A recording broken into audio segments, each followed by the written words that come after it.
రాబోయే 8 మార్చి 2024 శుక్రవారము నాడు మహాశివరాత్రి వచ్చింది.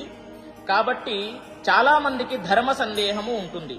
ఆ రోజున ఉపవాసం ఎలా చేయాలి, మరియు ఏది తినాలి, ఏది తినకూడదు, శివునికి అభిషేకము ఎప్పుడు చేయాలి, ఇంకొకటి గుడిలో ఇచ్చినటువంటి ప్రసాదము స్వీకరించాలా వద్దా అనేది కూడా చాలా మందికి ధర్మ సందేహము ఉంటుంది.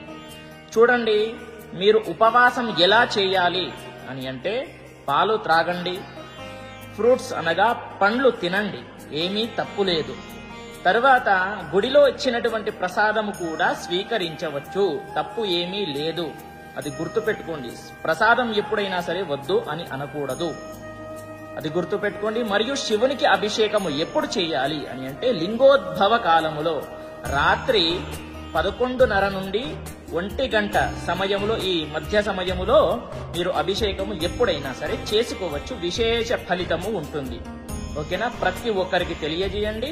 స్వస్తి. సర్వే జనాః సుఖినో భవంతు.